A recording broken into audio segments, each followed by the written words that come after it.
This call is now being recorded. Good evening everyone. तो जैसे कि आप सभी को पता है, हम यहाँ पर ले रहे हैं ऑनलाइन क्लासेस। किस क्लास के लिए? तो वो है 9th क्लास के लिए। किस सब्जेक्ट की? तो वो है मैथ की। तो जैसे कि आप सभी को ये भी पता है कि आपके एग्जाम जो है वो शुरू होने वाले हैं हाफ ईयरली। तो हम जो है उसी का रिवीजन आज से स्टार्ट कर रहे हैं। और आज अपना हम जो चैप्टर पढ़ने जा रहे हैं वो है हीरोन का सूत्र। ठीक है, जो कि है चैप्टर नंबर 12।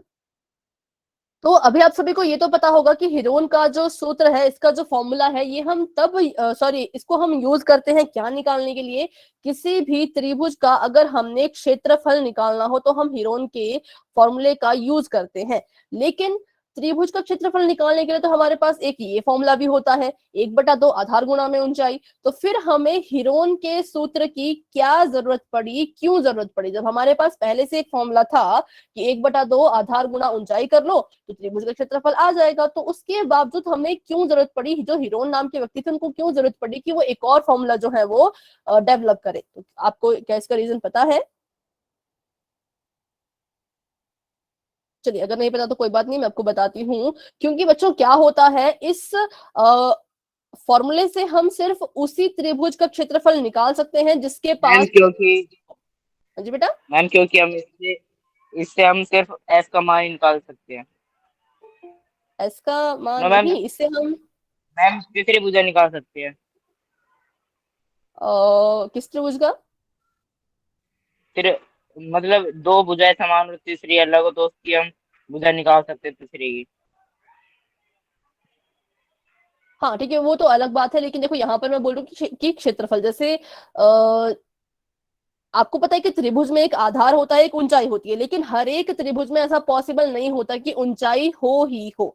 ऊंचाई होने के लिए क्या कंडीशन होती है कि आपकी जो ये लाइन, जो ये ऊंचाई है, इसका जो कोण है ये 90 डिग्री का होना चाहिए। ठीक है, तो ऐसे जो है ये आपका यहाँ पर देखिए, ये आपका 90 डिग्री का कोण है, तो इसका मतलब ये ऊंचाई है। अगर मैं ऐसे यहाँ पर कोई सी भी रेखा लगा लूं तो उसका मतलब नहीं होगा कि ये इसकी ऊंचाई है। तो बहुत से त्रिभुज ऐसे भी होते हैं जिसमें ऊंचाई नहीं होती। अगर हमें मान लो ऊंचाई है उसमें, ठीक है, लेकिन हमें उसकी वैल्यू नहीं बताई गई हो, तो हम कैसे जो है वो त्रिभुज का क्षेत्रफल निकालेंगे? तो जब हमारे पास त्रिभुज की ऊंचाई नहीं होती तब हम हीरोन के सूत्र का यूज कर सकते हैं। ठीक है, कब करेंगे? जब हमारे पास त्रिभुज की ऊंचाई नहीं है। मान लीजिए यहाँ पर हमारे पास ये त्रिभुज है, ये हमारे पास एक त्रिभुज है, इसकी जो ये है 10 सेंटीमीटर भुजा, ये है 5 सेंटीमीटर और ये है 12 सेंटीमीटर। मान लिया हमने ऐसा। ठीक है, अब आपको इसकी यहाँ पर हाइट तो बनी है, लेकिन आपको इस हाइट का मान अगर नहीं दिया गया हो, है ना, तो आप कैसे जो है इसका क्षेत्रफल निकालोगे? बिना ऊंचाई के तो आप इसका क्षेत्रफल निकाल ही नहीं सकते। तो इस चीज को खत्म करने के लिए कि हर बार ऊंचाई की जरूरत हमें ना पड़े, इसलिए हमने जो है एक नया फॉर्मूला निकाला जिसे हम कहते हैं हीरोन का सूत्र। तो वो कब हम यूज कर सकते हैं? जब हमारे पास हमारे त्रिभुज की ऊंचाई ना हो। अगर आपके पास ऊंचाई है तब तो आप इसको यूज कर लो। अभी आपने जब 12.12 की होगी, आपने देखा होगा बहुत से त्रिभुज में हम ये वाला एक क्षेत्रफल भी लगा रहे थे, है ना। इस वाले फॉर्मूले का यूज भी हम कर रहे थे बीच बीच में, और हीरोन के सूत्र का यूज भी हम कर रहे थे। तो जिसमें भी ऊंचाई दिखेगी उसमें हम इसको यूज करेंगे, जिसमें भी ऊंचाई नहीं दी गई होगी उसमें हम हीरोन का सूत्र यूज करेंगे। तो बिल्कुल सिंपल सी बात है कि जब त्रिभुज की ऊंचाई ना दी गई हो तब हम हीरोन के सूत्र का यूज करते हैं। ये बात सभी को समझ आई? बस इतनी सी बात कि क्यों हम हीरोन के सूत्र को यूज करते हैं जब त्रिभुज की ऊंचाई नहीं हमारे पास दी गई होती है। ठीक है, तो अगर ऊंचाई हमें नहीं दी गई है तो कौन कौन सी चीजें हैं जो हमें हीरोन के सूत्र के लिए चाहिए होंगी? तो बिल्कुल सिंपल है, हमें जो है वो त्रिभुज की तीनों भुजाएं चाहिए। ए अच्छा, बोलिए ये बताओ, ये सभी को समझ आना कि कब हम हीरोन का सूत्र यूज करेंगे? तो वाई टाइप कर दो फटाफट से। कब हम उसको यूज करेंगे? जब हमारे पास ऊंचाई होगी या नहीं होगी? ठीक है, ऊंचाई जब नहीं होगी। ठीक है, तो हम तब हीरोन का जो है वो सूत्र यूज करेंगे। हाँ ठीक है, तो उसके लिए हमारे पास कुछ चीजें होनी चाहिए। पहला होना चाहिए A B C. A B C का मतलब है ये त्रिभुज की तीन भुजाएं हैं, ए बी और सी। और एक और चीज हमें चाहिए होती है, उसको हम लिखते हैं एस। एस का मतलब होता है अर्ध परिमाप। ठीक है अब चलो, भुजाएं तो मान लो कि आपको क्वेश्चन में दी गई है ना। अब अर्ध परिमाप आपको हमेशा तो क्वेश्चन में दिया नहीं गया होगा, तो अर्ध परिमाप हम कहां से निकालते हैं? अर्ध परिमाप हम निकालते हैं परिमाप से। मैम मैं बताऊं? बेटा पहले आप मतलब यहाँ पे सुने, बाद में आप बताना, है ना। आज पढ़ा था, ठीक है, बहुत अच्छा आज पढ़ा था। तो इसको आप फिर से यहाँ पर पढ़ें क्योंकि अब हम क्वेश्चन भी इस पर बेस्ड करने वाले हैं। ठीक है, तो अर्ध परिमाप कैसे हमें प्राप्त होगा? अर्ध परिमाप के लिए हमारे पास परिमाप होना चाहिए। तो अब ये परिमाप कहाँ से हमें मिलेगा? तो बच्चों ये परिमाप ही हमें भुजाओं से मिलता है, ठीक है। एक बार सभी बच्चे याद, हम तीनों संख्या को प्लस करेंगे, उन्हें हाँ। फिर 2 से काट देंगे। ठीक है, ठीक है, ठीक है। तो अर्ध परिमाप, सॉरी, अर्ध परिमाप कहाँ से हमें मिलेगा? अर्ध परिमाप मिलेगा परिमाप से, और परिमाप कहाँ से मिलेगा? तो परिमाप मिलेगा इन भुजाओं को जोड़ने पर, ठीक है, इन भुजाओं को जमा करने पर। तो बस देखते हैं इसको यहाँ पर स्टेप बाय स्टेप कैसे ये हमें मिलेगा और कैसे हमने करना है। तो ये सिर्फ त्रिभुज की बात नहीं है, आपको किसी भी शेप का, किसी भी आकृति का परिमाप निकालने के लिए कहा जाए, ठीक है, तो आपने क्या करना होता है? उस आकृति की सभी भुजाओं को जो है वो बस जमा कर दो, तो आपके पास उसका परिमाप जो है वो आ जाएगा। तो मान लीजिए यहाँ पर देखो, ये ए है, ये बी है, ये सी है, ये डी है, ये ई है। अगर मुझे इस आकृति का परिमाप चाहिए, क्या चाहिए मुझे? इस आकृति का परिमाप। तो मैं इसकी सभी भुजाओं को जोड़ दूंगी। मैं कर दूंगी यहाँ पर ए जमा में बी जमा में सी जमा में डी जमा में ई, ठीक है। और मान लो इसकी भुजाएं हैं एक्स वाई जेड ओ, ठीक है, ये मान लो इसकी भुजाएं हैं। तो अगर मुझे इस आकृति का परिमाप निकालना हो तो मैं इसकी सभी भुजाओं को जोड़ दूंगी। एक्स में मैं वाई जोड़ दूंगी, फिर जेड, फिर ओ। मतलब परिमाप का मतलब यही है कि अपनी आकृति की जितनी भी भुजाएं हैं उनको बस जमा करो, तो आपके पास परिमाप आ जाएगा। बिल्कुल सिंपल है परिमाप, ठीक है। तो वैसे त्रिभुज का परिमाप निकालना हो तो मान लो इसकी ये भुजा है एफ जी एल, तो हम क्या करेंगे? हम त्रिभुज की इन सभी भुजाओं को आपस में जोड़ देंगे, ठीक है, और हमारे पास उसका परिमाप आ जाएगा। तो ये आपको समझ आया कि किसी भी आकृति का परिमाप कैसे निकाला जाता है? उसकी यस सभी भुजाओं को जमा करके, ठीक है। तो यहाँ पर इसका आ जाता है एफ जमा में जी जमा में एल, ऐसे इसका परिमाप जो है वो आ जाता, ठीक है। और अब देखो, परिमाप को इंग्लिश में हम कहते हैं पेरीमीटर। तो इसका मतलब ये है कि अगर हम अपने फॉर्मूले में पेरीमीटर यूज कर रहे थे तो यहाँ पर हम पी लिखते, लेकिन यहाँ पर तो एस लिखा है। एस का मतलब सेमी पेरीमीटर। पेरीमीटर का मतलब अगर परिमाप है, हाफ पेरीमीटर। परिमाप है, तो सेमी पेरीमीटर को हम कहेंगे अर्ध परिमाप। और अर्ध का मतलब आधा। तो किसी भी चीज को अगर हमने आधा करना हो तो हम उसको क्या करते हैं? 2 से भाग कर देते हैं। किससे भाग दे देते हैं? उसको 2 से। तो हम क्या करेंगे? जो भी आपका परिमाप आएगा उसको आपने यहाँ लिखना है। परिमाप कैसे आएगा? भुजाओं को जमा करके। जो भी आपकी भुजाओं को जमा करके आंसर आएगा वो आपका परिमाप होगा। जब आप परिमाप को 2 से भाग दे दोगे तो जो आपका फाइनल आंसर आएगा वो आपका अर्ध परिमाप होगा। मान लो मैं कह रही हूँ आपका परिमाप है 50, आपका जो परिमाप है वो 50 है, तो बताइए आपका सेमी पेरीमीटर अर्ध परिमाप कितना आएगा? 25 मैम 25 आएगा। परिमाप बटे में 2, एस बराबर है 25, ठीक है। तो बस इतना था इसमें। एक बार इसका हम यहाँ पे फॉर्मूला देख लेते हैं और देख लेते हैं कि किस चीज को क्या बोला गया है, फिर बढ़ते हैं आगे। तो फॉर्मूले में सबसे जरूरी चीज है वर्गमूल। इस वर्गमूल को कभी ना भूलें, पूरा फॉर्मूला इस वर्गमूल के अंदर लिखा गया है। एस मतलब अर्ध परिमाप, सेमी पेरीमीटर। अगर आपको नहीं याद रहता कि ब्रैकेट का मतलब क्या है तो आप खुद से यहाँ पे गुणा लगा लो, ठीक है। ब्रैकेट शुरू होने से पहले खुद से आप गुणा लगा लो। एस माइनस ए गुणा एस माइनस बी गुणा एस माइनस सी, ठीक है। ये हमारे पास आ चुका है इसका फॉर्मूला, जिसमें ए बी सी जो है वो क्या है? त्रिभुज की भुजाएं हैं। और एस क्या है? तो एस है अर्ध परिमाप, मतलब परिमाप का आधा। बस दो ही चीजें आपको यहाँ पर पता होनी चाहिए। तो अभी अगर आपको फॉर्मूला याद है सभी बच्चों को तो वाई टाइप कर दीजिए। वर्गमूल एस गुणा में एस माइनस ए गुणा में एस माइनस बी गुणा में एस माइनस सी, ठीक है। तो बढ़ते हैं आगे। अब देखो, आपको बहुत से ऐसे भी क्वेश्चन आते होंगे कि अगर जो है वो एक मान लो एक दीवार है, इस दीवार के को अगर हम इसके 1 मीटर क्षेत्रफल को, इसके 1 मीटर क्षेत्रफल मैम को अगर मुझे हम, आवाज नहीं आ रही है आपकी। बेटा क्लास को लेफ्ट करके दोबारा ज्वाइन कर लें। क्लास को लेफ्ट करके दोबारा ज्वाइन कर लें, क्योंकि यहाँ से आवाज बिल्कुल क्लियर है, ठीक है। अगर आपके पास ऐसा प्रश्न आए कि इस दीवार के 1 मीटर वर्ग, सॉरी आप माइक ऑफ करें। मैम आपकी आवाज नहीं आ पा रही है। आपको आवाज आ रही है क्या? वाई टाइप करो जिनको आवाज आ रही है। Yes ma'am. मैम उधर गाने बज रहे हैं इसलिए आवाज नहीं आ रही है। Yes ma'am. हाँ हो, 1 मिनट।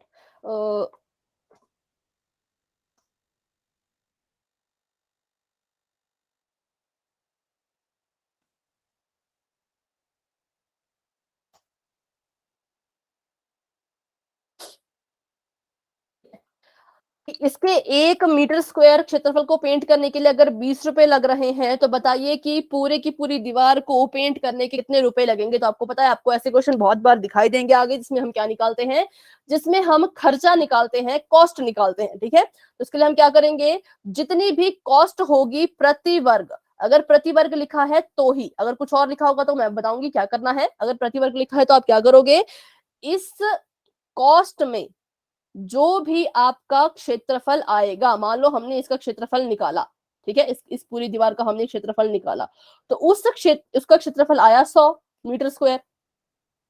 ठीक है, 1 मीटर स्क्वायर को पेंट करने के लिए अगर 20 रुपए लग रहे हैं तो 100 मीटर स्क्वायर को पेंट करने में कितने रुपए लगेंगे। तो इस क्षेत्रफल में जो है वो हम क्या कर देते हैं, अपनी कॉस्ट को गुणा कर देते हैं, मतलब अपने रुपयों को गुणा 2000। कर देते हैं, और हमारे पास क्या आ जाएगा, हमारे पास उत्तर आ जाता है कि टोटल खर्चा कितना हुआ, 2000 रुपए। इसको हम आगे करेंगे अच्छे से, है ना। अभी आपको 2000 मैंने बताया कि कॉस्ट निकालनी हो, हाँ, कॉस्ट निकालनी हो तो अपने क्षेत्रफल में उस कॉस्ट की गुणा कर देना। ठीक है, आगे बढ़ते हैं। सबसे इंपॉर्टेंट चीज अभी आपको आगे आने वाली है, जो आपने हमेशा ध्यान रखना है। सिर्फ इसी प्रश्नावली की बात नहीं है, ये हमेशा कहीं भी आपको ऐसा दिखता है तो आपने हमेशा एक ही चीज करनी है। अगर आपको कभी भी कोई भुजाएं दिख रही हैं या कोई भी आपको दिख रहा है अनुपात में, किसमें, अनुपात में, तो आपने क्या करना है, उससे अनुपात को हटा देना है और हरेक संख्या को कोई भी चर दे देना है, मतलब उसकी गुणा चर से कर देनी है। जैसे यहाँ पर आपको दिया गया था कि त्रिभुज की भुजाएं हैं किसमें, 2:3:4 में। ठीक है, ये आपको भुजाएं दी गई थी त्रिभुज की किस अनुपात में, 2:3:4 में। तो आप क्या करोगे, इनका अनुपात हटा दोगे। अनुपात हटाने पर बताइए पहली भुजा कितनी आएगी, पहली भुजा 2x। तो पहले लिखा गया है, पहले 2 लिखा गया है तो 2 लिखेंगे हम, और इसमें अनुपात हटा के क्या लगाना है, कोई भी चर XYZ कुछ भी लगा लो, ABCD कुछ भी लगा लो, तो यहाँ पर आ जाएगा 2x। ठीक है, तो फिर दूसरी भुजा क्या आ जाएगी, सेकंड बताइए बेटा। इसके साथ चर भी लगाएं, सिर्फ 2 नहीं होगा, कोई ना कोई चर भी लगाया जाएगा, सिर्फ 3 नहीं होगा बेटा। हाँ, 3x, 3x। वैसे अगर तीसरी भुजा बताएं तो तीसरी भुजा क्या होगी, 4 सिर्फ 4, 4x। 4x। ठीक है, तो ऐसा आप लिखेंगे अपने सभी प्रश्न में। कभी भी आपको अगर रेशो अनुपात वाला क्वेश्चन आता है तो ऐसा आप लिखेंगे।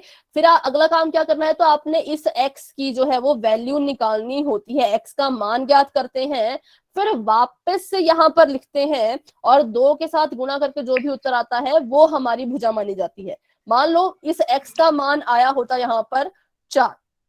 ठीक है, मैंने इसको सॉल्व किया, सॉल्व कैसे करना आगे देखेंगे क्वेश्चन में। इसको मैंने सॉल्व किया, x मेरा 4 आया, तो मैं क्या करूंगी, 2 का तो 2 है, x की जगह पे मैं 4 लिख दूंगी। बेटा किसी का माइक ऑन है, माइक ऑफ करें, क्लास में डिस्टर्बेंस हो रही है नहीं तो।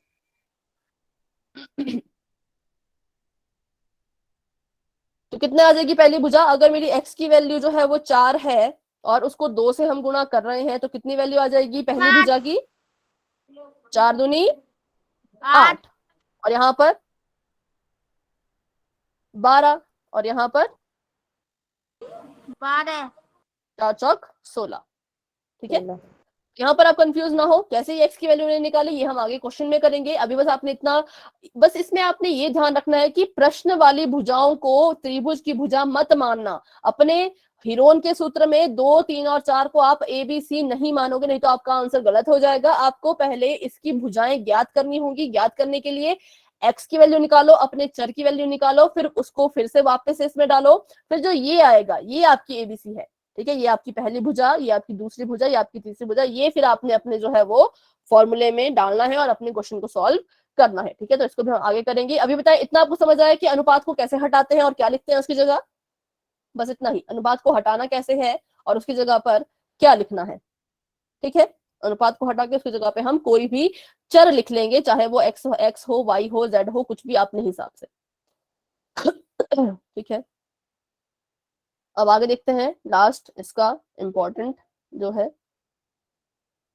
कि अगर कभी भी एक ही वर्गमूल में बहुत सी संख्याएं लिखी गई हैं तो आप इन सभी संख्याओं को इनका अलग अलग वर्गमूल दे सकते हैं। अगर आपके वर्गमूल में अलग अलग से बहुत सी संख्याएं लिखी गई हैं तो आप हर एक संख्या को इसका अलग वर्गमूल दे सकते हो, बीच में निशान गुणा का ही रहेगा। ऐसे जो है वो आप इसको लिख सकते हो। ठीक है, मान लो आपके पास क्वेश्चन में कुछ ऐसा होता, वर्गमूल 4 गुणा में 16 गुणा में 15, तो हम क्या करेंगे, हम इनको इनका अलग अलग वर्गमूल दे देंगे। ये आ जाएगा वर्गमूल 4, वर्गमूल 16, वर्गमूल 15। अब जिसका वर्गमूल हट सकता है उसका वर्गमूल हटा दीजिए, तो 4 का हट जाएगा, क्योंकि हमें पता है 2 दूनी 4 होता है, तो 2 बाहर आ जाएगा। 4 का वर्गमूल 2, 16 का वर्गमूल 4, लेकिन क्या 15 का कोई वर्गमूल होता है? नहीं होता, तो इसको हम वर्गमूल 15 ही लिखेंगे। वर्गमूल से बाहर वाली चीजों को आपस में गुणा कर देते हैं, और वर्गमूल के अंदर अगर बहुत सारे नंबर हो तो उनको आपस में गुणा कर देते हैं। ठीक है, तो यहाँ कितना आ गया, 4 दूनी 8, 8 वर्गमूल 15 इसका जो है वो सही आंसर है। ठीक है, अब हम 8 और 15 को आपस में हल नहीं कर सकते, ये हमारा फाइनल आंसर होगा। ठीक है, तो बस यही था, आपको जो आपको हीरोन के सूत्र के क्वेश्चन को सॉल्व करने के लिए पता होना चाहिए, बस यही थी कुछ बेसिक। तो अभी हम करते हैं क्वेश्चन शुरू।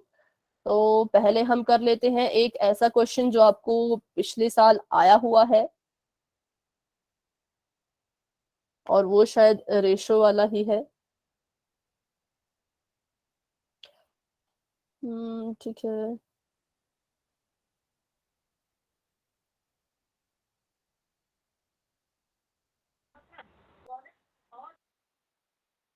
एक मिनट।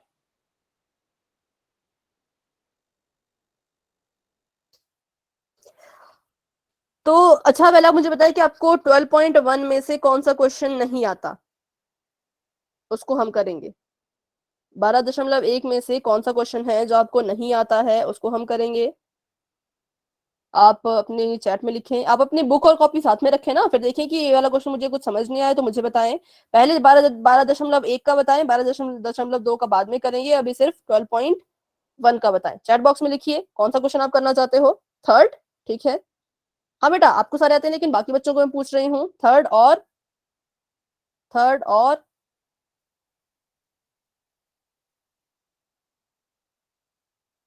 ठीक है, ठीक है, तो अभी देखते हैं।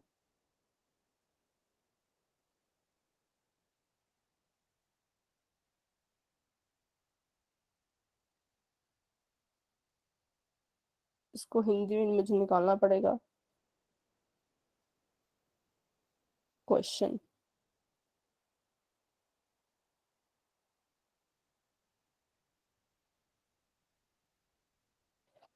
तो प्रश्न आपके सामने कुछ इस तरह का है।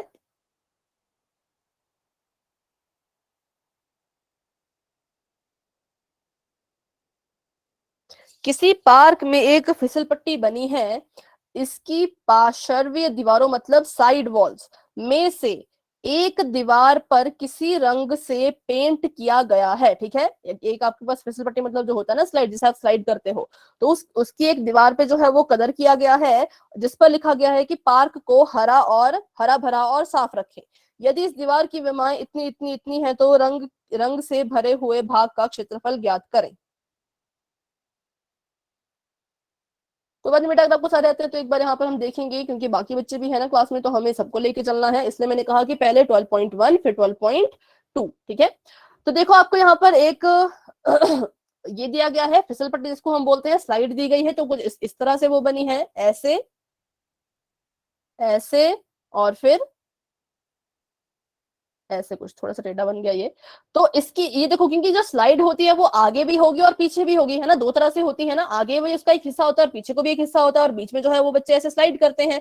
तो इन्होंने कहा कि उसकी जो साइड की जितनी भी दीवारें हैं उसमें से एक दीवार पे पेंट करना है, और वो दीवार भी आपको दे के रखी है, वो दीवार है सामने वाली, जहां पर लिखा है कि पार्क को हरा भरा रखें, ये सामने वाली दीवार आपको जो है वो पेंट करनी है। तो इसके लिए आपको इस दीवार की विमाएं भी दी गई हैं, भुजाएं भी दी गई हैं। तो पहले आपके पास भुजा कितनी है, 11 सेंटीमीटर, मेरे ख्याल 11 मीटर, फिर है 6 मीटर, और फिर है 15 मीटर। तो यहां से हमें इतना तो पता लग गया कि हमें इसका क्षेत्रफल निकालना है। क्यों? क्योंकि जब भी हम अंदर की चीज निकालते हैं तो उसको हम क्षेत्रफल कहते हैं, बाहर बाहर की बाउंड्री निकालेंगे तो परिमाप, अंदर का निकालना हो तो क्षेत्रफल। तो ये हमारे पास आ चुका है। अभी हम क्या करेंगे, सबसे पहले हमें यहाँ पर पता लग गया कि इस त्रिभुज का हमें क्षेत्रफल निकालना है, लेकिन इसकी ऊंचाई नहीं है, तो हम हीरोन के सूत्र का यूज करेंगे। तो हीरोन का सूत्र यूज करने के लिए हमें क्या क्या चाहिए होता है, पहला तो हमें चाहिए त्रिभुज की भुजाएं। तो पहली भुजा हमारे पास है 11 मीटर, दूसरी भुजा हमारे पास है 15 मीटर और तीसरी भुजा हमारे पास है 6 मीटर। बस हमें इतना ही दे के रखा है और कुछ भी हमें नहीं दिया गया है। लेकिन फॉर्मूले में तो हमें एस भी चाहिए ना, एस भी तो हमें चाहिए। तो एस के लिए हम क्या करेंगे, एस निकालने के लिए क्या करेंगे, हम पहले अपना परिमाप निकालेंगे। सभी बच्चे इसको अपनी कॉपी पे साथ में सॉल्व करते जाएं अगर आप करना चाहते हैं तो। परिमाप निकालेंगे 11 जमा 15 जमा 6 कितना आ जाएगा, 17 7 5 12 32 32 मीटर, 32 मीटर। लेकिन ये तो परिमाप है और हमें क्या चाहिए, हमें चाहिए अर्ध परिमाप। क्या चाहिए हमें, अर्ध परिमाप। तो हम क्या कर देंगे, अपने इस परिमाप का आधा कर देंगे। वेरी गुड, हम कर देंगे 32 बटा में 2। तो हमारे पास आ गया यहाँ पर 16 मीटर। ये हमारा आंसर आ चुका है, अर्ध परिमाप 16 मीटर।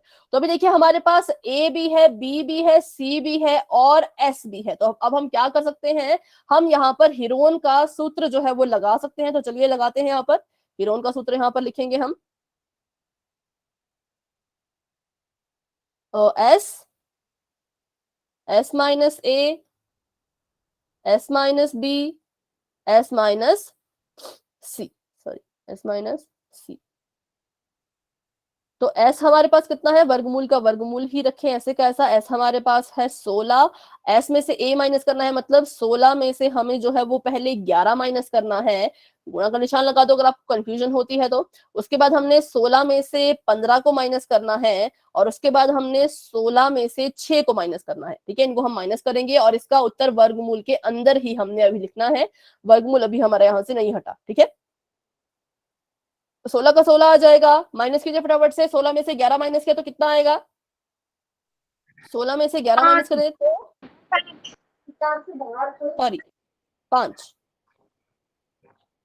और 16 में से 15 माइनस करें तो 1, और 16 में से 6 माइनस करें तो 10। ठीक है, 6 मैम, 10 आएगा, सॉरी। ठीक है। तो अब देखिए, अब यहाँ तक तो सभी बच्चे अच्छे से सॉल्व कर लेते हैं, पर यहाँ से आगे बच्चे कंफ्यूज हो जाते हैं। कुछ बच्चे क्या करते हैं, यहाँ से यहाँ तक पूरा ही गुणा कर देते हैं और फिर बाद में कंफ्यूज हो जाते हैं कि क्या किया जाए। तो बिल्कुल सिंपल है, आपने इसको अभी पूरा गुणा नहीं करना है। अगर आपको लग रहा है कि इसके हम अभाज्य गुणनखंड लिख सकते हैं तो आपने इसके अभाज्य गुणनखंड लिखने हैं। ठीक है, जैसे कि मैं यहाँ पर लिखने जा रही हूँ। तो पहले मैं 16 को इसके अभाज्य गुणनखंडों में तोड़ूंगी। तो अभाज्य का मतलब है कि भाज्य संख्याएं नहीं लेनी है। आप 16 को 4 गुणा 4 नहीं लिखकर 2 गुणा 2 गुणा 2 गुणा 2 लिखोगे। ठीक है, बेटा माइक ऑफ करें, माइक ऑफ करें, किसी का माइक ऑन है।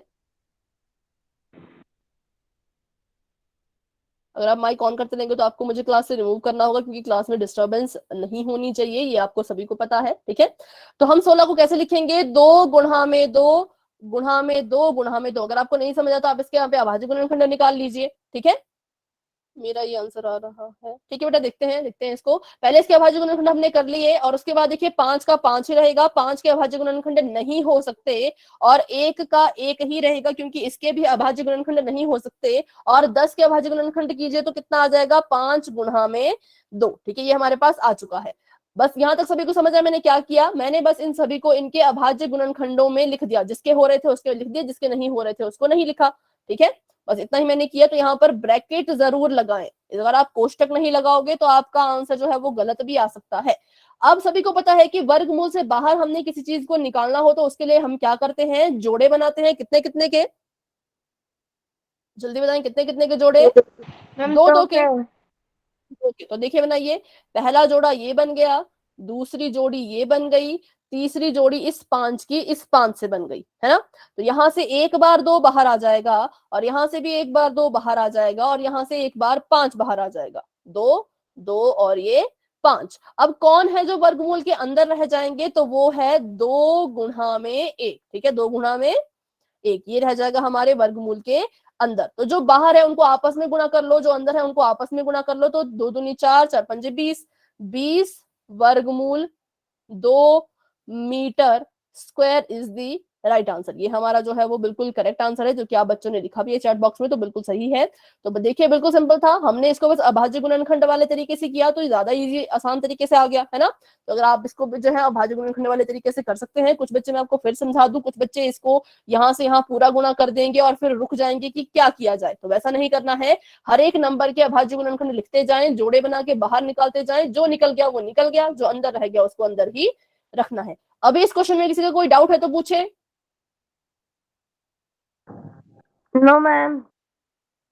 ठीक है, तो अभी एक क्वेश्चन हम करेंगे 12.1 से ही, वो है क्वेश्चन नंबर 5, क्योंकि वो आपका जो है वो पिछली बार किसी पेपर में, मतलब किस साल आया था ये तो मुझे नहीं पता, लेकिन आया जरूर था इतना मुझे पता है। ठीक है, क्वेश्चन नंबर 5 12.1 का ये हम करेंगे। आप भी इसे साथ में अपने कॉपी पे सॉल्व करें, मैं भी इसे सॉल्व करूंगी। जिन बच्चों को आता है वो सॉल्व कीजिए और अपना आंसर चैट बॉक्स में लिखिए, जिन बच्चों को नहीं आता वो यहाँ पर सीखेंगे। ठीक है,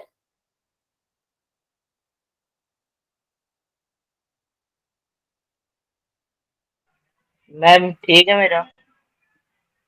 एक मिनट बेटा, कौन सा क्वेश्चन है ये? मैम अभी जो आपने कराया वही करा मैंने। 2 2 4 5, पर आपने इसका आंसर कहाँ लिखा?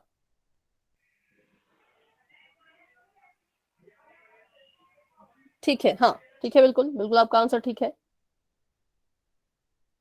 तो चलिए करते हैं अगला क्वेश्चन। अगला क्वेश्चन आपके सामने कुछ इस तरह से दिया गया है कि एक त्रिभुज है और उसकी भुजाओं का अनुपात है। ठीक है, भुजाओं का अनुपात, क्वेश्चन नंबर 5 है ये आपके 12.1 का। भुजाओं का अनुपात कितना अनुपात है? तो अनुपात है आपका 12:17:25, और साथ में आपको इसका परिमाप भी दिया गया है। ठीक है, जो चीजें आपको दी गई होती है वो आपने लिख लेनी होती है। पहला आपको भुजाओं का अनुपात दिया है, दूसरा आपको उसी त्रिभुज का परिमाप दिया है जो है 540 मीटर। आपसे पूछा गया है कि इस त्रिभुज का क्षेत्रफल ज्ञात कीजिए, तो आपको भुजाएं नहीं दी है, भुजाओं का अनुपात दिया है और परिमाप दिया है। तो मैंने आपको कहा था अनुपात में कभी भी आपको ऐसा कुछ आता है तो आपने क्या करना है, सबसे पहले अपनी भुजाएं निकालनी है। तो बताइए पहली भुजा क्या होगी? पहली भुजा को हम कैसे लिखेंगे? सेकंड भुजा 12 सिर्फ 12, मैम 12x 12x। ठीक है, 12x। और दूसरी भुजा को कैसे लिखेंगे हम? 17 बेटा माइक ऑफ कर दे अपना आंसर देने के बाद, 17x। और उसके बाद क्या लिखेंगे हम? तो उसके बाद लिखेंगे हम 25। 26 तो अभी यहाँ पर हमने भुजा का अनुपात लिखा था, अभी हमें इन भुजाओं की वैल्यू भी निकालनी है। तो हमें ये दे के रखा है और साथ में हमें दे के रखा है परिमाप। तो आपको अगर नहीं समझ आए इसके आगे कि कैसे सॉल्व करना है प्रश्न को, तो आप क्या कीजिए, जो भी आपको चीज दी गई है, आपको परिमाप दिया गया है, तो आप इस परिमाप का सूत्र लिख ले। ठीक है, परिमाप का फॉर्मूला लिख लो। अगर आपको नहीं समझ आ रहा क्या हम इसके बाद करेंगे, तो आप क्या करोगे, परिमाप का फॉर्मूला लिख लोगे। क्या होता है इसका फॉर्मूला? a जमा में b जमा में c बराबर है 540। अभी के लिए हमारे पास ये a है, ये b है, ये c है। ठीक है, तो हम क्या करेंगे, अपनी a b और c की वैल्यू यहां पर डाल देंगे। तो पहला, ठीक है बेटा आपका आंसर बिल्कुल ठीक है, वेरी गुड। तो पहला आपके पास आ गया 12x, जमा में आ गया 17x, और उसकी भी जमा में आ गया 15x। ठीक है, क्यों? क्योंकि a ये है, अभी के लिए a ये है, b ये है, c ये है। अभी के लिए हमें इतना ही पता है, इससे ज्यादा हमें नहीं पता। और परिमाप कितना है? 540। तो हमने कुछ नहीं किया, हमने अपने परिमाप का फॉर्मूला लिख लिया। सभी भुजाओं को जमा करते हैं तो हमारा परिमाप आता है। परिमाप हमें पहले से दिया था, तो मतलब अगर आप इनको जमा करोगे तो आपका उत्तर 540 ही आएगा।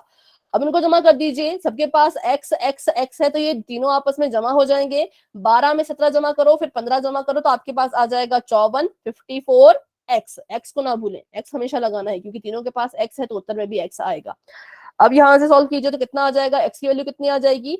54 यहाँ पर x के साथ गुणा हो रहा है, तो बराबर है कि उस पार जाके क्या हो जाएगा, ये भाग हो जाएगा। 54 यहाँ पर गुणा हो रहा था, यहाँ पर इसको भेजा तो क्या हो गया, भाग हो गया। तो x की वैल्यू कितनी आ गई? 10। ठीक है, तो ये बस यही मैंने आपको बताया था कि x की वैल्यू हम कैसे निकालेंगे। तो ऐसे हम निकालते हैं, परिमाप का सूत्र लिख के, उसमें अपनी भुजाओं को लिख के, और फिर उसके बराबर करके। ये सब हमें क्वेश्चन में दिया था, हमने खुद से कुछ नहीं किया, सब कुछ हमें क्वेश्चन में दिया गया था। अब हमारे पास x की वैल्यू आ चुकी है, तो यहाँ पर इसको पुट कर दें। यहाँ पर देखो 12x था, 12 का 12 लिखो, गुणा कर दो उसमें 10, क्यों? क्योंकि x की वैल्यू 10 है, ठीक है। और यहाँ पर 17 है तो 17 में भी गुणा कर दो 10, x की जगह पे अब हम सभी जगह 10 10 लिखते जाएंगे। और ये 25 है तो इसमें भी गुणा कर दो 10।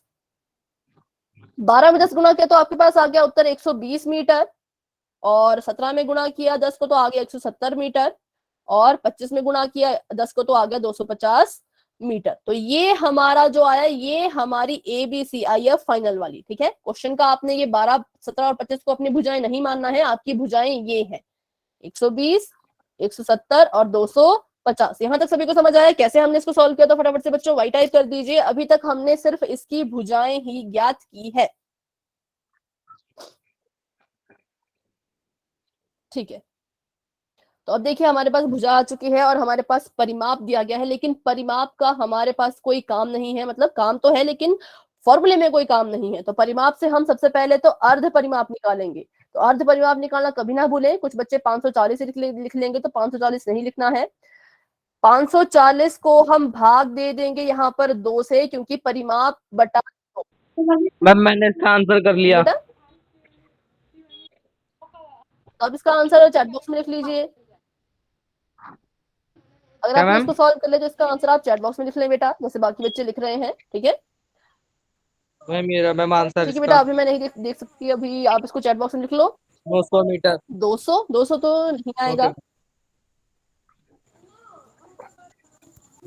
ठीक है। इसको हम बाद में देखते हैं, अब यहाँ पर समझते हैं।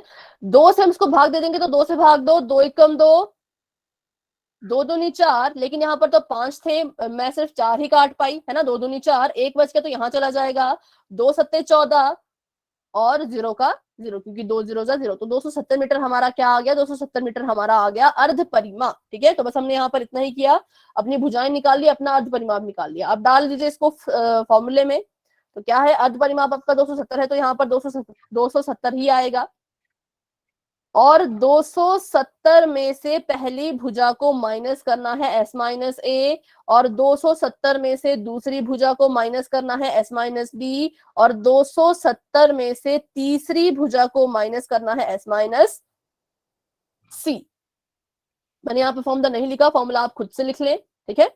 और इसका वर्गमूल का वर्गमूल ऐसा ही रहेगा, 270 का 270 भी ऐसा ही रहेगा। गुणा करेंगे तो बताएं, 270 में से 120 माइनस करें तो कितना आएगा? मैम 150। 150, ठीक है। 270 में से 170 को माइनस करो तो कितना आएगा? 100 100। और 270 में से 250 की माइनस करो तो कितना आएगा? 20 अब देखिए, अब यहाँ पर आके जो है बहुत से तरीके होते हैं इसको सॉल्व करने के। आप चाहे तो 270, 150, 100 या 20 का क्या क्या कर लें, सभी के अभाज्य गुणनखंड निकाल लें, या फिर पहले इसको थोड़ा सा और तोड़ ले। और तोड़ ले मतलब मुझे दिख रहा है कि ये सभी के सभी 10 की गुणा में है, तो मैं इनको कैसे लिख सकती हूँ? 270 को मैं 27 गुणा 10 लिख सकती हूँ ना, क्योंकि अगर मैं 27 में 10 की गुणा करूंगी तो मेरे पास 270 आएगा। तो मैंने इसको 10 में तोड़ दिया, क्यों? क्योंकि सभी को मैं 10 में तोड़ूंगी, सभी के पास 10 है। इसको हम लिख सकते हैं 15 गुणा में 10, है ना। इसको हम लिख सकते हैं 10 गुणा में 10, क्योंकि 100 10 10 से 100 होता है। और इसको हम लिख सकते हैं 2 गुणा में 10 लिख सकते हैं। तो मैंने सभी को 10 10 में तोड़ दिया। अब मैंने यहाँ देखा कि 10 10 के जोड़े बन रहे हैं, इस 10 ने इस 10 से जोड़ी बना ली है, और इस 10 ने इस 10 से जोड़ी बना ली है, ठीक है। तो इसका मतलब मैं 10 को और छोटा नहीं तोड़ूंगी, मैं इसको इतना ही लिखूंगी, ठीक है। मैम मेरा ये आ गया क्वेश्चन का आंसर, मैंने सॉल्व किया है। मैम यहाँ पीछे 1 मिनट बेटा, पर इसका आंसर ऐसा नहीं है, गलत आंसर है। थोड़ा सा गलत यहाँ पर आ रहा है। तो आप अपनी गलती देखिए कहाँ पर हो रही है, ठीक है। आप यहाँ से अब अपने अपने स्टेप मिलाएं, यहाँ से आप अपने स्टेप मिलाएं कि आपने यहाँ से ऐसा किया या थोड़ा सा गड़बड़ आपसे हुआ, ठीक है। तो ओके मैम। 1 2 3 4, ठीक है, 10 यहाँ पर आ गया। तो अब हम क्या करेंगे, मैंने पर इसको भी बाहर मत निकालना, इसको भी अंदर ही रखो। बस यहाँ पे मैंने देख के क्या किया कि 10 को मैं नहीं तोड़ूंगी, क्योंकि इसकी जोड़ी बन रही है, तो इसको तोड़ना मत, तोड़ोगे तो फिर बहुत लंबा हो जाएगा। तो अब जिनकी जोड़ी नहीं बन रही उनको तोड़ दो। जैसे 27 के लिख लो अभाज्य गुणनखंड, 27 के अभाज्य गुणनखंड लिखेंगे तो कितना आ जाएगा? 3 गुणा में 3 गुणा में 3, क्योंकि 3 3 9 9 3 27, 27 को तोड़ के मैंने ऐसा लिख दिया। 10 का 10 हम ऐसा ही लिखेंगे, ये वाला 10 यहाँ उतरेगा, और 15 को तोड़ो तो 15 किसमें टूट जाएगा? 5 3 15, है ना। 5 गुणा में 3, 5 3 15, और ये वाला 10 भी ऐसे का ऐसा ही नीचे उतारा जाएगा, और ये 2 10 है, इनको भी हम ऐसे के ऐसे ही यहाँ पर लिखेंगे, और ये है गुणा में 2 गुणा में 10। तो ऐसा आपका आना चाहिए जब आप सभी के अभाज्य गुणनखंड बनाते हो। अब आपने इनके बनाने हैं 2 2 के जोड़े, तो इस 3 ने इस 3 से अपनी जोड़ी बना ली, इस 3 ने इस 3 से जोड़ी बना ली, इस 10 ने इस 10 से जोड़ी बना ली, और अच्छा ऐसे देखिए, ऐसे कर दो इस 3, और ताकि आपको अच्छे से समझ आ सके, इस 10 ने इस 10 से जोड़ी बना ली, और अब किसकी जोड़ी नहीं बन रही, तो 5 2 और 10 की। तो मैंने सोचा कि 5 और 2 की जोड़ी नहीं बन रही और इस 10 की जोड़ी भी नहीं बन रही, तो अगर मैं इस 10 को भी तोड़ दूं, किसमें तोड़ दूं, 5 और 2 में, तो इनकी भी जोड़ी बन जाएगी ना। अगर मैं 10 को भी छोटा छोटा तोड़ दूं तो यहाँ पे मेरे पास एक 5 आ जाएगा, एक मेरे पास 2 आ जाएगा, और इनकी जोड़ी भी बन जाएगी। तो इसको वैसा ही करते हैं, अगले स्टेप में आप इसको ऐसा कर सकते हैं, ठीक है, या फिर यहीं पे इसको ऐसा कर देते हैं हम, ताकि यहीं पे जोड़ी बन जाए। ध्यान से बच्चों सुने, मैंने क्या किया, मेरे पास 5 10 थे, 4 10 ने आपस में जोड़ी बना ली तो उनकी जोड़ी बन गई, लेकिन जो 5वां 10 बच रहा था मैंने उसको तोड़ दिया 5 गुणा की 2 में, क्योंकि मुझे इसकी जरूरत पड़ी। क्यों मुझे इसकी जरूरत पड़ी, क्योंकि यहाँ पर एक 5 है और एक 2 है, तो इस 5 ने इस 5 से जोड़ी बना ली, लेकिन ऐसा तभी हो पाएगा जब मैं 10 को 5 गुणा 2 में तोड़ूंगी, ठीक है, और इस 2 ने इस 2 से जोड़ी बना ली। तो बस यही सब, मतलब पूरा खेल यहीं पर है कि यहाँ पर आप कैसे कैसे अपने क्वेश्चन को सॉल्व करते हो, वहीं से आपका आंसर जो है वो डिपेंड करता है कि सही आएगा या गलत, ठीक है। तो अभी देखिए यहाँ पे इस 3 की जोड़ी बन गई है तो 3 बाहर आ गया, गुणा कर दो इस 3 की, इस 3 से जोड़ी बन गई तो ये 3 बाहर आ गया, इस 10 की इस 10 से जोड़ी बन गई थी तो ये 10 बाहर आ गया, इस 5 की इस 5 से जोड़ी बन गई थी तो ये 5 भी बाहर आ गया, इस वाले 10, ये 10 तो हो चुका है, ये भी हो चुका है, ये भी हो चुका है, ये भी हो चुका है, इन दोनों 10 की आपस में जोड़ी बनी तो ये 10 भी बाहर आ गया, इस 5 की तो हो चुकी है, इन दोनों को भी काट दिया, इस 2 और इस 2 की जोड़ी बन गई तो ये भी बाहर आ गए, ठीक है। बस जोड़ी बनती गई, हम इनको बाहर निकालते गए। अब इनको गुणा कीजिए, 3 3 9, 9 10 से 90, 10 पंजे 50 गुणा 2, 90 में 50 की गुणा करेंगे तो कितना आएगा, 5 9 कितना होता है, 9 5 होता है 45, मतलब 400, मैम सही आ गया आंसर। 4500, और गुणा में 2, अब इसको भी गुणा करो तो कितना आ जाएगा, 9। मैम सही आ गया आंसर। मैम सही आंसर है। हाँ बेटा, कहाँ पे गलती हुई थी, तो कहाँ पे आपकी 9000 गलती हुई थी? Metre square. मैम पेयर में गलती हो गई थी, पेयर में। हाँ, तो बस ये आपका सबसे इंपॉर्टेंट स्टेप है। यहाँ पर जो है वो बहुत सी गलतियां होती भी हैं, तो बस ध्यान से क्या करें, तोड़ तोड़ के लिखा करें। जितना आप तोड़ेंगे, जितना छोटा आप तोड़ पाओगे उतना छोटा तोड़ना है, तो आपका आंसर जो है वो खुद ब खुद आता जाएगा, ठीक है। तो ये आपका पिछली बार क्वेश्चन आया हुआ है, किस साल आया ये हमें नहीं पता, लेकिन आया हुआ है इतना पता है। तो ये कौन सा क्वेश्चन था आपका, रेशो वाला, जिसमें आपको भुजा भी खुद निकालनी थी, सिर्फ आपको परिमाप दिया था, भुजा भी आपको खुद निकालनी थी, अर्ध परिमाप भी खुद निकालना था, और क्षेत्रफल तो खुद निकालना ही होता है। तो इस क्वेश्चन में किसी बच्चे को कोई डाउट है तो पूछे। No ma'am. बस ये जोड़ी वाला थोड़ा सा ध्यान से करें, क्योंकि यहाँ पर ही गलतियां होती हैं, बाकी तो सारे बच्चे क्वेश्चन ठीक कर लेते हैं, है ना। चलिए, तो ये क्वेश्चन था आपका, मैम इसमें पेयर बहुत बड़ा था ना, इसलिए। वो बहुत बड़ा था इसलिए ऐसा हुआ। चलिए, तो अभी बताएं 12.1 में से कोई और किसी क्वेश्चन में डाउट है तो, 12.1 में से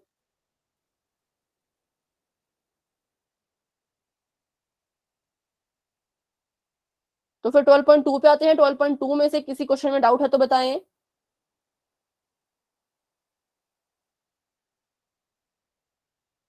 बाकी बच्चे बताएं, 12.2 के क्वेश्चन देखें और बताइए कोई क्वेश्चन आपको ऐसा लग रहा है। क्वेश्चन नंबर 3 को छोड़ के, क्वेश्चन नंबर 3 बहुत बड़ा है, वो अभी नहीं हो पाएगा, उसको चाहे हम अगली क्लास में कर लेंगे बेशक, बिल्कुल स्टार्टिंग में ही, पर उसके अलावा, ठीक है। तो अगर कोई डाउट नहीं है तो हम करते हैं क्वेश्चन जो पिछली बार आए हुए थे, ठीक है। तो अभी आपको 1 मिनट, मैम 12.1 का फर्स्ट क्वेश्चन करवा दो एक बार और। फर्स्ट क्वेश्चन, ठीक है, 12.1 का ना। हेलो। हाँ जी बेटा, हाँ यस जी, मैम। ठीक है। 12.1 का क्वेश्चन नंबर 1, फर्स्ट। तो इसमें आपको कहा गया है कि एक ट्रैफिक सिग्नल बोर्ड है जिसमें लिखा गया है स्कूल अहेड, मतलब आगे स्कूल है।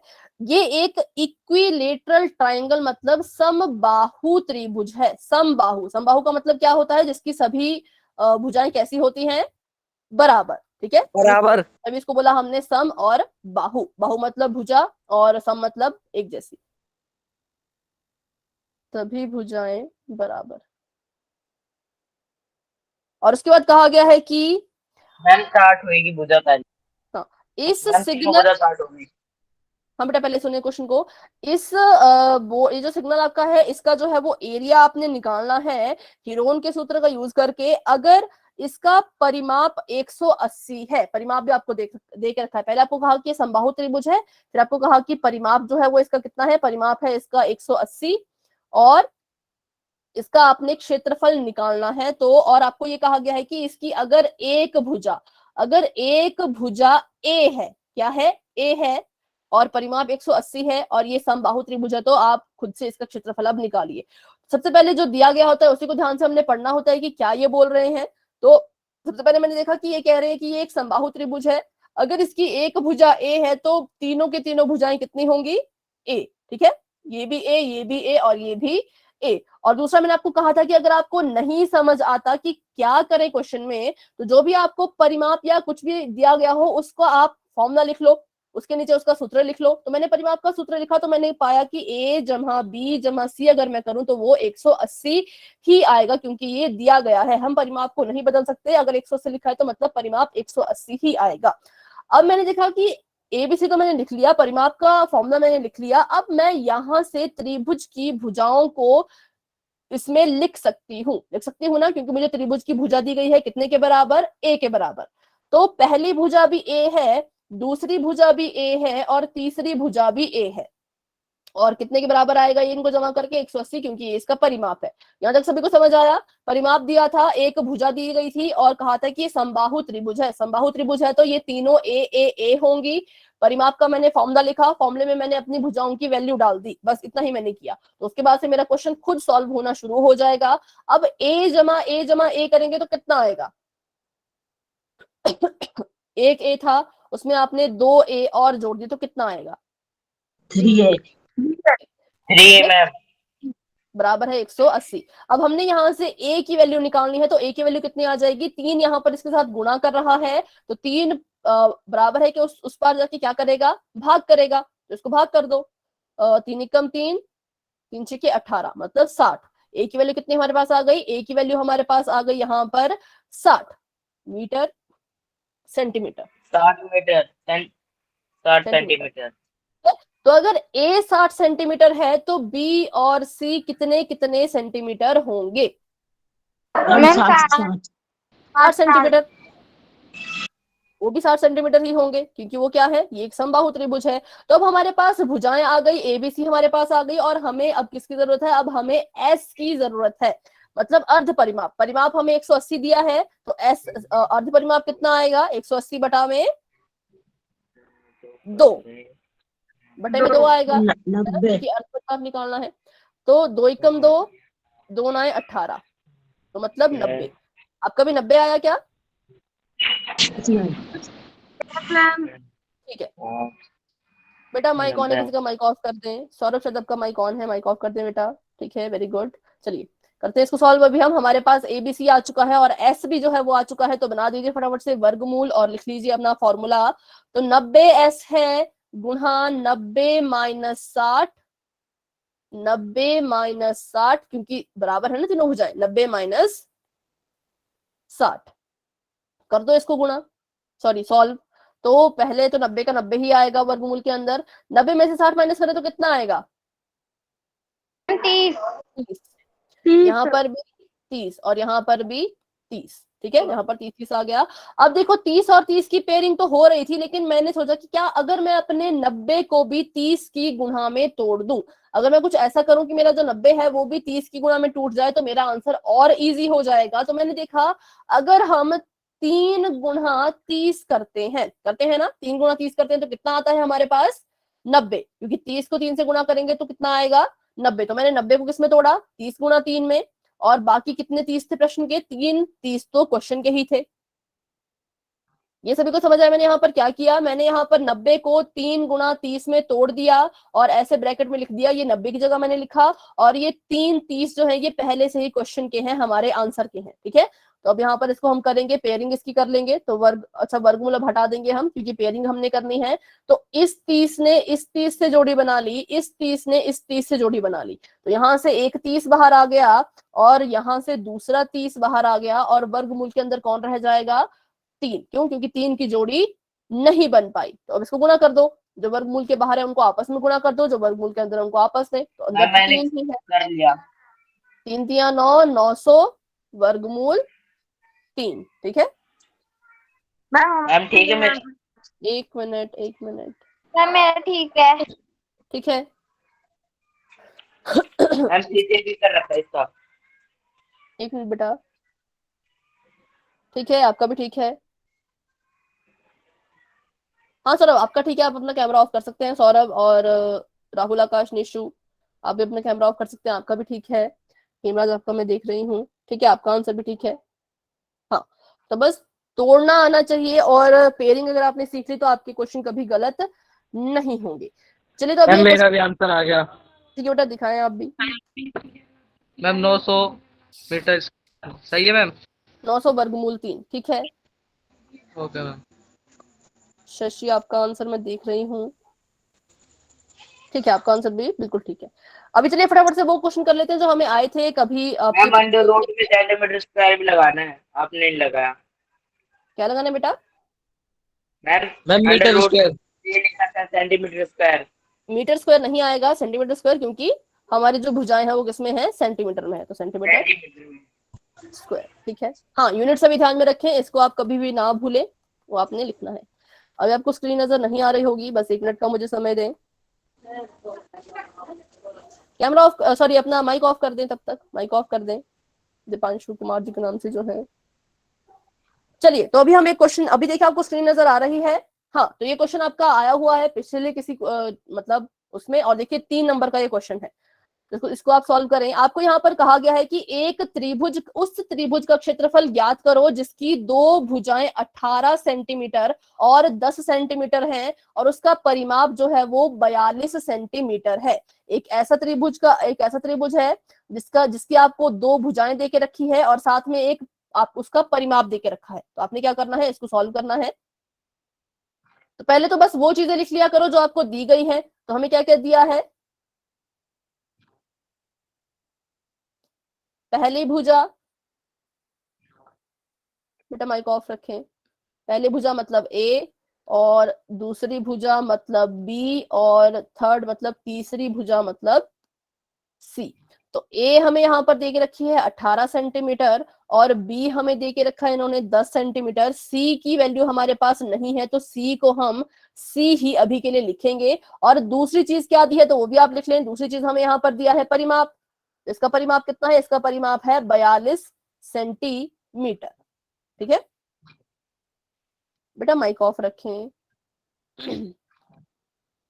42 सेंटीमीटर। अभी हम क्या करेंगे, तो अभी हम इसको, वही मैंने आपको कहा, जब आपको नहीं समझ आए कि क्या करना चाहिए तो जो आपको दिया है उसका फॉर्मूला लिख लो। तो अपने परिमाप का फॉर्मूला लिख लो, a जमा b जमा में c बराबर है 42। 42 क्यों, क्योंकि दिया हुआ है। तो अभी हम यहाँ पर अगर a b c की वैल्यू पुट कर दे तो कितना आ जाएगा, a की वैल्यू 18 जमा 10 जमा c बराबर है 42, ठीक है। तो अब देखो इनको जोड़ देंगे तो कितना आ जाएगा, 28 जमा c बराबर है 42। यहां से हम c की वैल्यू निकाल सकते हैं, c की वैल्यू कितनी आ जाएगी, 42 माइनस 28, तो कितना आ जाएगा इसका आंसर, 8 9 10 11 4 और 1 14।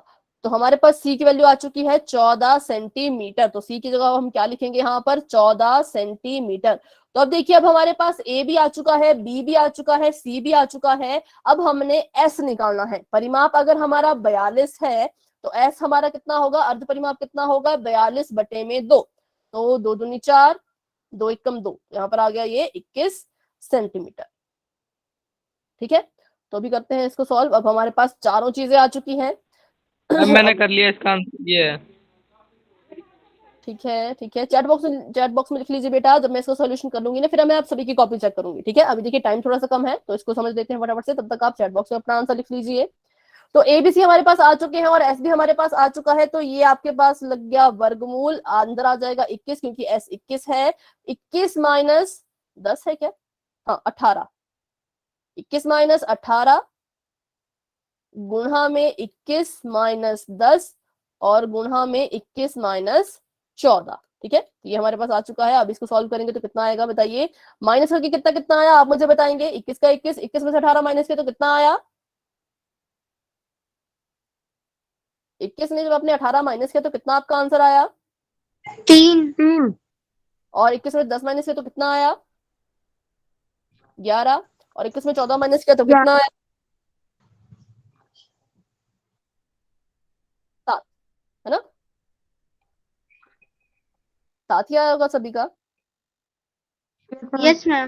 तो अब देखिए, अब हम क्या करेंगे, मुझे यहाँ पर 7 नजर आ रहा है, मुझे यहाँ पर 3 भी नजर आ रहा है, तो मैं क्या करूंगी, मैं 21 को भी 3 और 7 में तोड़ दूंगी, क्योंकि मुझे पता है 21 को हम 7 गुणा 3 लिख सकते हैं। तो लिख दीजिए, 21 की जगह पे मैंने लिख दिया 7 गुणा में 3, ये 21 की जगह पे लिखा गया है। और उसके बाद 3, 11 और 7 ये पहले से ही थे, तो इसको भी लिखना है हमने। अब इनकी जोड़ी बन जाएगी, इस 7 ने इस 7 से जोड़ी बना ली, इस 3 ने इस 3 से जोड़ी बना ली, 11 की जोड़ी नहीं बन पाएगी, तो 11 रह जाएगा वर्गमूल के अंदर, और 7 गुणा 3 आ जाएगा वर्गमूल के बाहर, क्योंकि 7 और 3 की जोड़ी बन चुकी थी। तो 7 3 21, 21 वर्गमूल 11 centimetre square is the right. Ma'am मैंने कर लिया। ठीक है, मैम मेरा भी यही आंसर है। हाँ ठीक है, अभी दिखा सकते हैं जो अपनी नोटबुक दिखाना चाहते हैं। मैम इधर भी है और इस साइड भी कर रखा है सॉल्व। आंसर का आंसर दिखाएं। आंसर में दे रहा हूँ। ठीक है, बिल्कुल सही आपका आंसर है, वेरी गुड, बहुत अच्छे। तो बहुत से बच्चे अपना आंसर दिखा रहे हैं। हेमराज आपका आंसर मैं देख रही हूँ, ठीक है, आपका आंसर बिल्कुल ठीक है। और शशि आपका आंसर भी ठीक है, गुरजीत आपका आंसर भी ठीक है, राहुल आकाश निशु आपका आंसर मैं देख रही हूँ, शिवम आपका आंसर भी बिल्कुल ठीक है, आपका आंसर भी बिल्कुल ठीक है, बहुत अच्छे। हाँ देखो, इन्होंने जो है इसके अभाज्य गुणनखंड भी निकाले हैं, राहुल ने, है ना। और मुस्कान आपका आंसर भी ठीक है, दीपांशु कुमार जी के नाम से जो आपका आंसर भी ठीक है।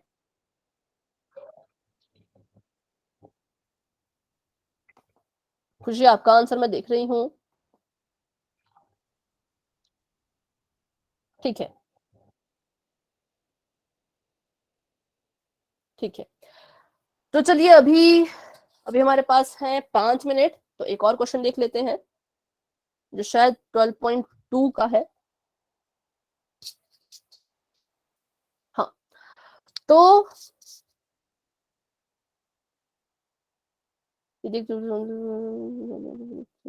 हम बाद में करेंगे, बहुत लंबा क्वेश्चन हो जाएगा, आगे देखते हैं। तब तक ये करें, एक समद्विबाहु त्रिभुज का परिमाप 30 सेंटीमीटर है और उसकी भुजाएं 12 सेंटीमीटर की है, तो उसका क्षेत्रफल क्या होगा। तो आपको यहाँ पर दिया गया है एक समद्विबाहु त्रिभुज है, ध्यान रखें अगर समद्विबाहु है तो मतलब उसकी 2 भुजाएं बराबर होंगी और तीसरी भुजा अलग होगी। तो आपको यहाँ पर ये भी देके रखा है कि अगर उसकी बराबर भुजाओं का मान, मतलब मान लो ये अगर 12 सेंटीमीटर है तो एक और भुजा है वो भी 12 सेंटीमीटर ही होगी। तो 2 भुजाएं आपको यहाँ पर पता है, सी तीसरी भुजा आपने निकालनी है और आपको इसका परिमाप भी देके रखा है जो कि कितना है, 30 सेंटीमीटर। इसको सॉल्व करें और अपना आंसर जो है वो आप चैट बॉक्स में लिख सकते हो। खुद से आप इस क्वेश्चन को सॉल्व करने की कोशिश करें, आपको जो है वो एबीसी दिया गया था, ए और बी की वैल्यू पता है, सी की आपने खुद निकालनी है।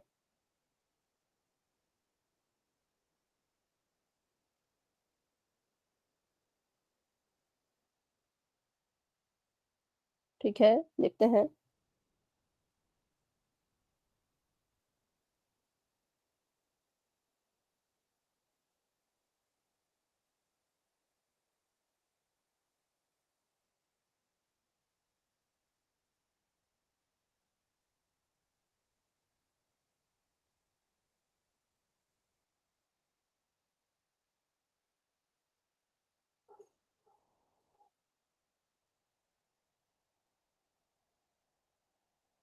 ठीक है, तो जो बच्चे कह रहे हैं option number C is the right answer, जी हाँ, ऑप्शन नंबर सी इसका सही उत्तर है। कैसे है तो अभी इसको हम देखते हैं फटाफट से। आपको यहाँ पर कहा था ए बी और सी तीन भुजाएं हैं, ए और बी की वैल्यू दी गई है, तो यहाँ पर लिख लो a जमा b जमा c बराबर है 30। ठीक है, यहाँ पर ए और बी की वैल्यू हमें पता है लेकिन सी की वैल्यू नहीं पता। लेकिन ये आपको पता होना चाहिए कि समद्विबाहु क्या होता है। अगर आपको समद्विबाहु ही नहीं पता होगा तो आप इस क्वेश्चन को सॉल्व नहीं कर पाओगे, क्योंकि आप सोचोगे कि इसकी एक ही भुजा दी गई है, लेकिन यहाँ पर दो भुजाएं दी गई हैं। तो ए बी 12 है, बी भी 12 है, सी नहीं पता, सी का सी लिखेंगे और यहाँ पर आ चुका है 30। 12 में 12 जोड़ो तो आ जाएगा 24 जमा सी बराबर है 30। सी की वैल्यू कितनी आ जाएगी, 30 में से 24 माइनस करेंगे तो सी की वैल्यू आ जाएगी हमारे पास 6 सेंटीमीटर। ठीक है, ए बी सी हमारे पास आ गया, ए 12 बी 12 सी 6 सेंटीमीटर। एस निकालिए फटाफट से। अगर परिमाप 30 है तो एस कितना होगा, 30 बटे में 2 मतलब 15। ठीक है, हमारे पास एस मैंने सॉल्व कर लिया। ठीक है बेटा, बस एक मिनट मुझे सॉल्व करने दे, फिर मैं देखती हूँ क्योंकि टाइम होने वाला है। एस निकाल लिया, एबीसी निकाल लिया, तो अब इसको डाल दीजिए फॉर्मूले में। तो एस की जगह पे 15 आ जाएगा और 15 माइनस 12 पहली भुजा, 15 माइनस 12 दूसरी भुजा, 15 माइनस 6 तीसरी भुजा। ठीक है, अब इसको करते हैं सॉल्व। तो 15 का 15 ही रहेगा और 15 में से 12 गए तो 3, 15 में से 12 गए तो 3, 15 में से 6 गए तो 9। अब हमें यहाँ पर दिख रहा है कि 3 3 लिखा गया है, तो हम 15 और 9 को भी 3 3 में तोड़ने की कोशिश करेंगे। 15 को तोड़े तो कितना आएगा, 5 गुणा में 3, और ये 3 गुणा 3 प्रश्न का ही है ना, ये 3 गुणा 3 प्रश्न के ही है। और 9 को भी तोड़ोगे तो कितना आ जाएगा, 3 गुणा में 3। किसको तोड़ के, 9 को तोड़ के। मैंने यहाँ पर 9 और 3 को, 9 और 15 को तोड़ दिया है किसमें, 5 और 3 और 3 और 3 की गुणा में। तो अब इस 3 से इस 3 की जोड़ी बन गई, इस 3 से इस 3 की जोड़ी बन गई, तो एक 3 यहां से बाहर आ गया, गुणा में एक 3 यहां से बाहर आ गया, और वर्गमूल में कौन कौन रह जाएंगे, ये 5 और ये 3। क्यों, क्योंकि इसकी जोड़ी ही नहीं बन पाई। जिसकी जोड़ी नहीं बनती उसको वर्गमूल के अंदर ही हम रखते हैं। तो हमारा उत्तर क्या आ गया, 3 3 9 और 5 3 15, तो 9 वर्गमूल 15 centimetre square is the right answer. ठीक है, तो ये क्वेश्चन आपको आया था एमसीक्यूज में, शायद ये 1 नंबर में। देखो ये क्वेश्चन आपको जो है वो 1 नंबर में आया था, और इसका ऑप्शन है option number C is the right. मेरा क्वेश्चन ठीक है। हाँ बेटा, अभी आप सभी बच्चे अपनी नोटबुक दिखा सकते हैं तो दिखाना चाहते हैं। सही है क्या? हाँ बेटा, सभी का मैं देखती हूँ, 1 मिनट। आंसर दिखाएं बेटा सौरभ, आंसर कहाँ लिखा आपने, 9। ठीक है, आपका आंसर ठीक है। ओके, हेमराज आपका आंसर भी ठीक है। राहुल, आकाश, निशु आपका आंसर मैं देख रही हूँ। शशि आपका ठीक है, हाँ आपका भी ठीक है राहुल, आकाश, निशु। और मुस्कान आपका मैं देख रही हूँ। ठीक है, आपका आंसर भी बिल्कुल ठीक है, वेरी गुड, बहुत अच्छे। चलिए, तो अभी जिस बच्चे को आज की क्लास में कोई डाउट है वो क्लास में ही रहेंगे, अपने डाउट मुझसे पूछेंगे। लेकिन जिनको आज की क्लास में कोई डाउट नहीं है वो क्लास को लेफ्ट कर सकते हैं। ठीक है, हाँ, और जो नोटबुक दिखाना चाहते हैं वो भी क्लास में भी रह सकते हैं। ठीक है, मिलते हैं अपने अगली क्लास में। अगली क्लास में हम एक क्वेश्चन करेंगे हिरोन के सूत्र का, जो मैंने अभी नहीं करवाया है ना, और उसके बाद हम फिर चतुर्भुज पढ़ेंगे। चतुर्भुज, तो जिन बच्चों को चतुर्भुज नहीं आता, चतुर्भुज में डाउट है, वो अगली क्लास में जरूर आए, सभी बच्चे जरूर आए। ठीक है बच्चों, ओके। और हाँ, अगर आपको 12 चैप्टर में कोई भी डाउट है 12.2 के किसी क्वेश्चन में, तो आप दोबारा मुझसे अगली क्लास में पूछ सकते हैं। ठीक है, चलिए।